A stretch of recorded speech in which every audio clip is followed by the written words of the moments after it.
Hello everyone. आज सबसे पहले तो मैं आपका स्वागत करता हूँ एडू फ्यूचर चैनल पे। आज क्लास 9 का जो टॉपिक मैं आपके सामने डील करने जा रहा हूँ वो टॉपिक होगा basic concept of artificial satellite. Actually में आर्टिफिशियल सैटेलाइट को अगर हम लोग देखें तो उससे रिलेटेड कुछ इंपॉर्टेंट इन्फॉर्मेशन आपको जानकारी लेनी है, जैसे ऑर्बिटल वेलोसिटी क्या होता है, एस्केप वेलोसिटी क्या होता है, इसी के बारे में हम लोग बात करेंगे। तो देखिए, सबसे पहला इम्पॉर्टेंट बात ये होता है कि सैटेलाइट क्या होता है। तो आपको पता होना चाहिए कि प्लैनेट के चारों तरफ जो मूव करने वाले, उसके चारों तरफ जो रिवॉल्व करने वाले सेलेस्टियल बॉडीज होते हैं ना, दैट इज कॉल्ड सैटेलाइट। मान लो कोई प्लैनेट है और इस प्लैनेट के चारों तरफ कोई मूव कर रहा है, कोई सेलेस्टियल बॉडी मूव कर रहा है। अगर देखो सेलेस्टियल बॉडी मूव करता है तब हम उसको क्या बोलेंगे, नेचुरल सैटेलाइट बोलते हैं हम लोग उसको। क्यों? जैसे आपको याद होगा या आप जानते भी होंगे, जैसे हमारा मून जो है वो क्या है, सैटेलाइट है, अर्थ का नेचुरल सैटेलाइट है ना। अगर हम लोग बात करते हैं टाइटन, काफ़ी इम्पोर्टेंट नाम है ये, टाइटन है ना, तो ये क्या है, नेचुरल सैटेलाइट है सैटर्न का, है ना। तो इस तरह से बहुत सारे सैटेलाइट हैं, है ना। तो आज हम लोग जो बात करने जा रहे हैं वो नेचुरल सैटेलाइट के बारे में बात नहीं करने जा रहे हैं। आज हम लोग बात करने जा रहे हैं आर्टिफिशियल सैटेलाइट के बारे में, क्योंकि कहीं ना कहीं ये काफ़ी इम्पोर्टेंट है हमारे जनरल लाइफ के लिए भी। जितने भी कम्युनिकेशंस आप देखते हैं, कम्युनिकेशंस का जो पूरा सिस्टम है आपका, कि अगर मान लीजिए कहीं पे कोई पर्टिकुलर जगह पे कोई प्रोग्राम हो रहा है और हम इंडिया में बैठ करके उसको देख लेते हैं with the help of television and radio program के थ्रू हम उसको सुन पाते हैं। तो ये सारा क्या है, कम्युनिकेशन है। तो ये कम्युनिकेशन सैटेलाइट की वजह से ही है, आर्टिफिशियल सैटेलाइट की वजह से है। वेदर फोरकास्टिंग हो गया, आर्टिफिशियल सैटेलाइट की वजह से है। रिमोट सेंसिंग, मान लो कहीं पे कोई मतलब कह सकते हो ओशियन में, मान लीजिए कहीं पे कोई पेट्रोलियम का कोई बहुत बड़ा ये है सोर्स है, उसके बारे में जानकारी लेना। इवन अर्थ के नीचे अलग अलग चीज़ों के बारे में ट्रेसिंग करना, मिनरल्स हो गया, ओर्स हो गया, इसके बारे में ट्रेसिंग करना, ये सब रिमोट सेंसिंग सैटेलाइट से पॉसिबल है ना। इवन सैटेलाइट के रूप में स्पेस स्टेशन बनाया गया है जो अर्थ के चारों तरफ एक स्पेसिफिक मूवमेंट में रहता है। तो ये भी क्या है, एक सैटेलाइट ही है, आर्टिफिशियल सैटेलाइट है ना।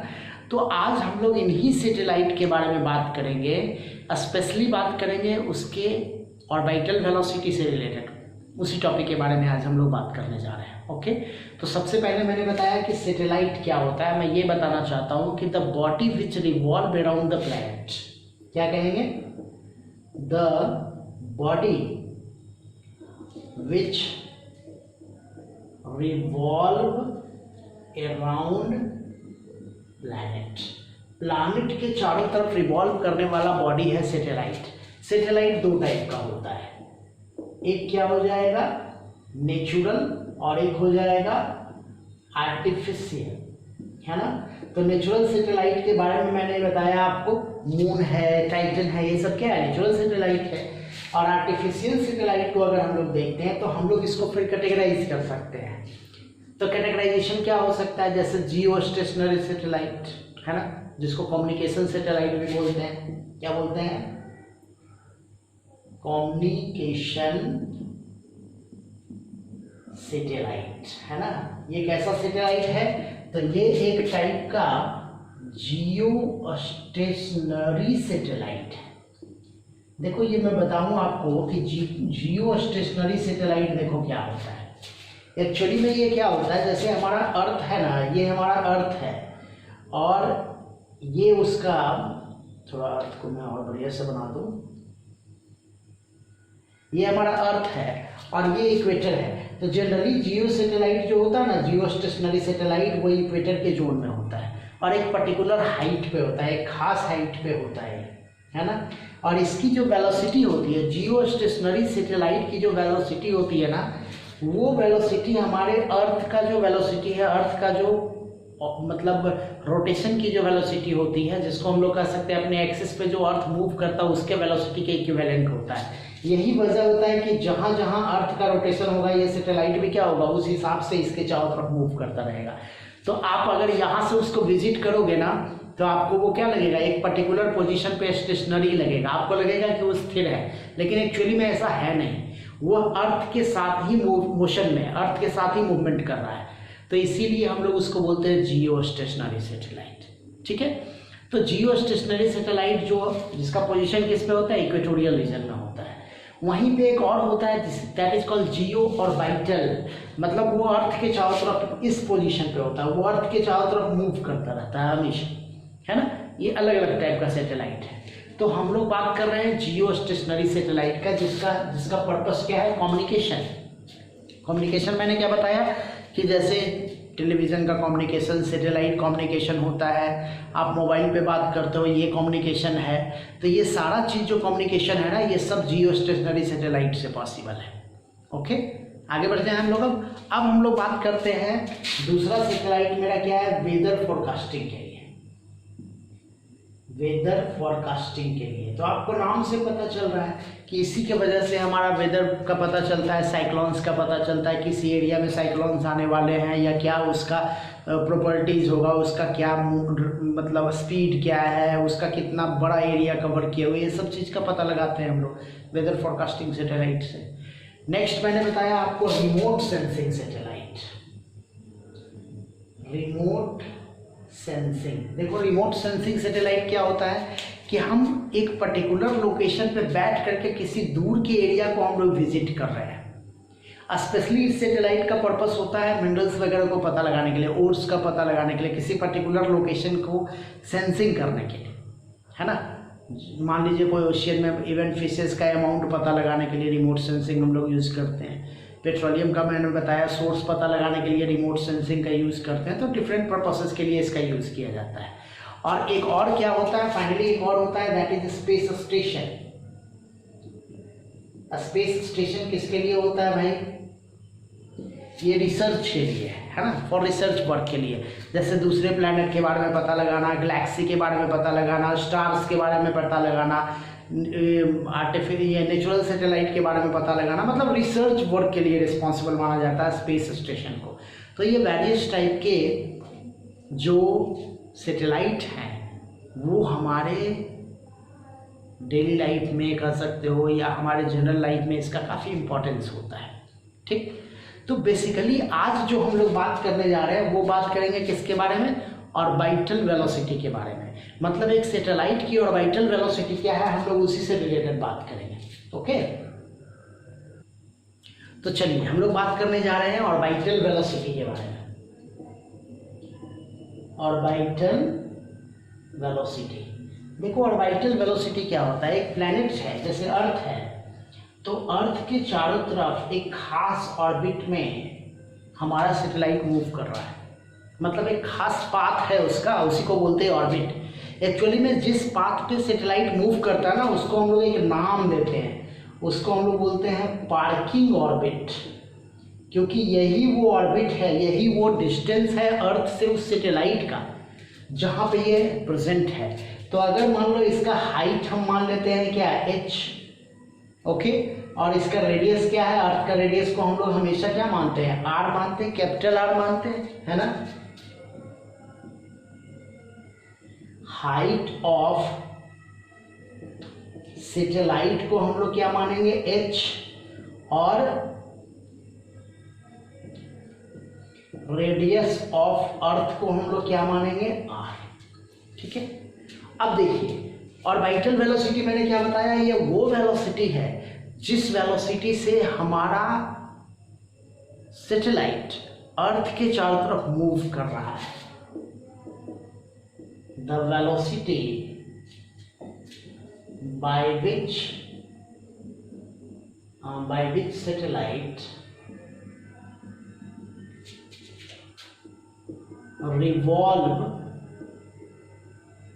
around अर्थ। ओके, उसी वेलोसिटी की बात करते हैं। अब देखिए जब भी कोई ऑब्जेक्ट अगर रिवॉल्व कर रहा है तो उसमें दो टाइप का फोर्स लगता है, एक होता है सेंट्रीपेटल फोर्स, एक होता है सेंट्रीफ्यूगल फोर्स, है ना।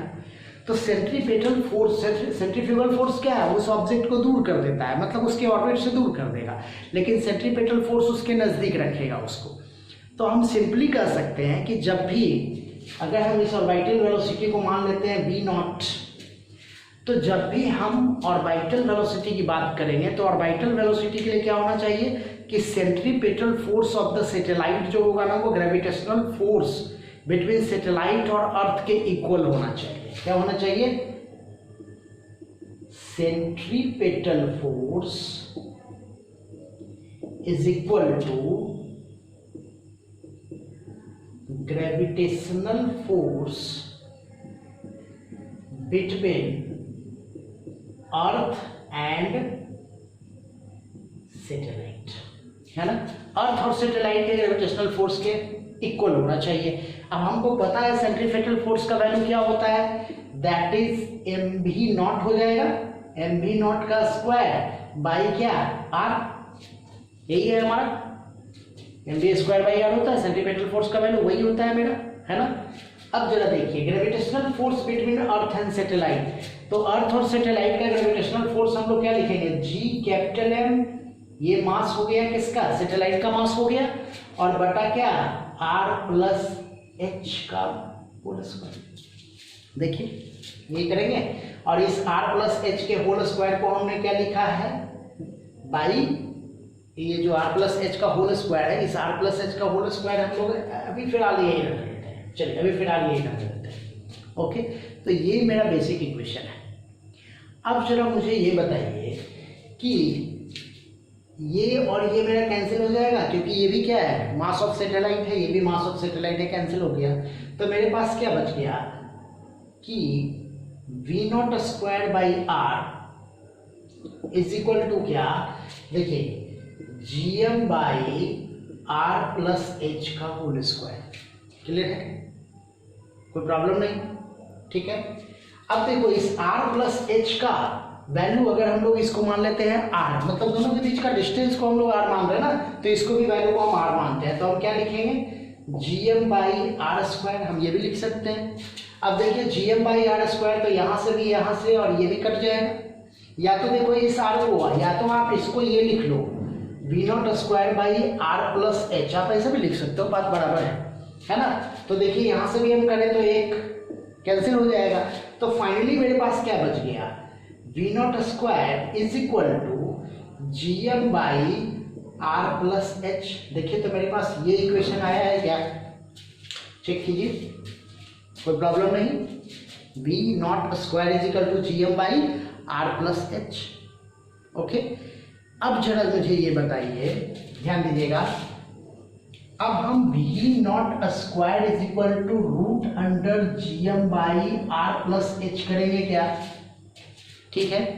अब अगर if h is very smaller than r, अगर मान लो h का वैल्यू r से बहुत छोटा है, तो क्या होगा, देखो ये ऐसे भी 1/h है और वो भी रूट के अंदर है, तो वैल्यू बहुत कम हो जाएगा, नेग्लिजिबल हो जाएगा।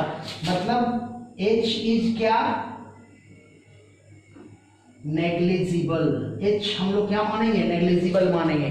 तो इक्वेशन मेरा क्या हो जाएगा, V not square is equal to क्या, root under G M by R. कोई प्रॉब्लम नहीं, ठीक है। ओके, अब देखो, सॉरी ये वी नॉट स्क्वायर में कर रहा हूं तो ये रूट नहीं रहेगा अभी फिलहाल, ये रूट अभी नहीं रहेगा। V not square is equal to G M by R. Okay, अब आगे बढ़ते हैं। अब जरा देखिए समझिएगा, अगर मैं इस इक्वेशन में r बाई आर से गुना करूं, देख रहे हो ऊपर और नीचे मैंने r बाई आर से गुना कर दिया है, क्या होगा भाई, देखिए तो V not square is equal to G M R by R square होगा क्या, देखो आर इंटू आर मल्टीप्लाई हो गया, आर स्क्वायर हो जाएगा। तो फाइनली क्या हो गया, V not square is equal to, देखिए G M by R square जो होता है वो स्मॉल जी के बराबर होता है, तो हम यहाँ लिख सकते हैं जी और कैपिटल आर, या फिर V naught is equal to root under G और आर। देखिए दिस इज द इक्वेशन, यही इक्वेशन है आपका। मतलब क्या, वी नॉट क्या हो गया, ऑर्बिटल वेलोसिटी, स्मॉल जी का वैल्यू आपको पता है, that is what 9.8 metre per second square, acceleration due to gravity, और आर क्या हो गया, रेडियस ऑफ अर्थ। सो ये मेरा इंपॉर्टेंट इक्वेशन है, इसी इक्वेशन पे आप काम कर सकते हो। This is called orbital velocity, इसी को बोलते हैं ऑर्बिटल वेलोसिटी। तो ऑर्बिटल वेलोसिटी किस पे डिपेंड करता है? एक्सेलरेशन ड्यू टू ग्रेविटी पे डिपेंड करता है, और किस पे डिपेंड करता है? रेडियस ऑफ अर्थ पे डिपेंड करता है। यही दो फैक्टर है जो ऑर्बिटल वेलोसिटी को डिपेंड करता है, अदरवाइज और कोई फैक्टर नहीं है जो इस पूरे सिस्टम को डिपेंड करे। ओके, तो इस इक्वेशन का यही मेन मकसद है। अब इसी से रिलेटेड आपको न्यूमेरिकल्स आते हैं, ठीक, ओके, समझ में आ गया होगा ये टॉपिक। चलिए, अब इसके बाद का जो अगला टॉपिक हमारा होगा वो हम लोग बात कर लेंगे एस्केप वेलोसिटी के बारे में, ठीक, ओके। बहुत बहुत धन्यवाद आप लोगों का इस चैनल पे कंटिन्यूअसली बने रहने के लिए। Thank you.